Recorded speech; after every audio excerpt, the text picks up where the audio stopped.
update on Shane Payne? Yeah, he'll get looked at tomorrow morning, but he won't play tomorrow.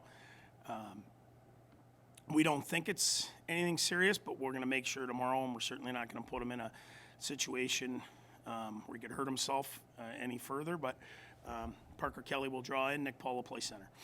Was it a situation yesterday where it was a double injury, or did he aggravate something in the second period, or is it too hard to figure? Yeah, I don't know. I think he probably just aggravated it, and obviously it ends up in our net. It's unfortunate. Matt Murray in goal tomorrow? We'll decide tonight. We'll talk to Berkey and see what he thinks, but we haven't decided that yet. Chabot's minutes kind of crept up again last night, up I think almost 30. But are you okay it's a one-goal game? You guys kind of carried the play too in the third period. Like, are you okay with his minutes and his shifts getting to those numbers, or is not? You know what? That's not. I talked to Jack today. We don't like his numbers up there, but in saying that, all the play was in the offensive zone. They weren't heavy minutes. I don't always look at the shot attempts, but I do. And he was plus 27 shot attempts last night. So, I mean, his minutes are all offensive zone, so they're not grinding minutes. But at the same point, we want other guys to be a part of this too. And, the perfect scenario is him playing 23, 24 minutes. But like I said, I think he was plus 27 and Zuby was plus 20. And you don't see that very often. So, if he's playing those minutes and he's a minus, we got an issue. But, I think it was just one of those nights he had it going and we were trying to tie the game. And we got a little bit of a taste of the Paul in the middle of Stützle and Brown last night.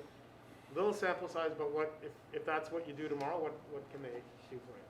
Well, you're going to have to. You look at this point. You've got Pinto out, you've got White out, and you got Bishop out. So three of our what we would call our top six centers are out. And Nick Paul's a guy that's played center. He can play. He plays essentially center low, anyways, for whoever he plays with. Last year he played a lot of low for Whitey, so he can do a lot of things. It's not great because we like Paulie on the forecheck, but at the same point we feel he can do it, and we're just at this point we really don't have a choice. We're gonna have to go with him. Maybe talking with centers. What Logan Shaw is a guy that we haven't talked about very much. What has he brought? What can he? Will he get a little bit more time maybe? Well, he has to. I can't keep playing. It's unfortunate when you lose a guy a minute into the game. It really screws up all the lines and any chemistry that anyone has. But he's a guy that could give you anywhere between 10, 12 minutes and responsible minutes. I think he's I'm starting to feel more confident with putting him out there. He's winning faceoffs. He's played over 200 games in the National Hockey League, and he's doing whatever he can to stay here. He's going to block shots, going to win faceoffs. So to me, he's been good. He certainly, has not been the issue. It's not like he's dropped off and, you've got a guy that doesn't belong here. He looks to me like he's skating way better than he did a year ago, and he looks good out here. DJ, any update on how Austin Wilson's progress is going on? Yeah, he's been skating. I know, if you asked him, he'd play tomorrow. But he's skating, he's getting better, and certainly we look forward to him returning. Just the energy, and you see... when you play these teams, especially in the West, North, South, they put it in every time. Waddy's one of those guys. He puts it in, he forechecks, and he can. And on that fourth line, he can get some energy started for you, so your big lines can get out there and stay on offense. So we hope Parker Kelly can do that tomorrow for us. Do you anticipate maybe going back to Victor Vette tomorrow? We're going to look at that. I don't like anyone being in the crowd too long, and it's not like anyone played bad. We gave up.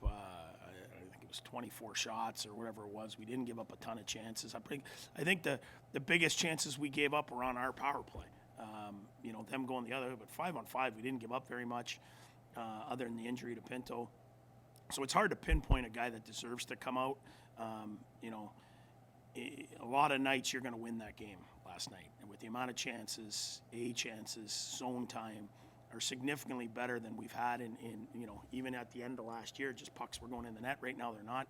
So, I think that's the mentality we take in today, is that we got to feel good about that game. We don't get the result we want, but it's hard to take people in and out when you feel you played well. But ultimately, I got to make hard decisions, and I don't want guys sitting for too long a period. Just what do you expect from the Rangers tomorrow? Well, they've won 3 straight road games. They're getting phenomenal goaltending. You know, that display that kid put on in Toronto the other night was exceptional. And then again last night, I watched it when I got home. They're getting unbelievable goaltending, and they have big-time firepower. They have a couple of the better players in the game.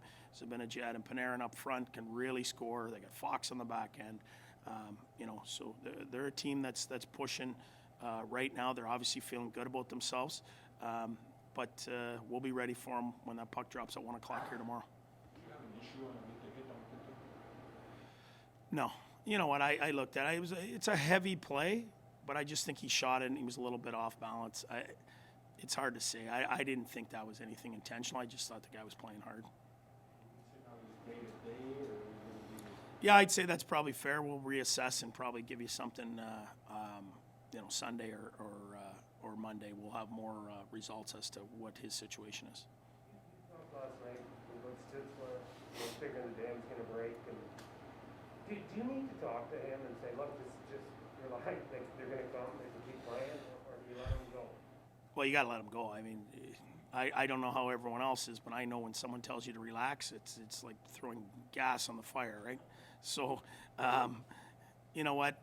One's going to go in and a bunch are going to go in. I mean, I thought he was the best player on the ice last night, both teams. I mean, he had the puck the entire game.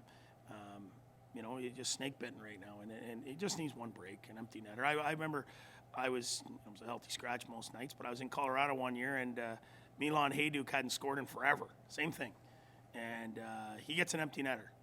And then he caught fire. I think he finished third in the league in scoring or whatever it was. And everyone thought, and he included, thought he'd never score again. And, you know, there he was, and he goes and scores 30 or 40 or whatever it was. He played on that line with Forsberg. But when you're not getting chances, you start to get concerned. He's getting tons. One goes in, a bunch are going to go in. Did you ever have that feeling? I need one to get going. I just wanted one every 35 or 40 games just to say I was out there.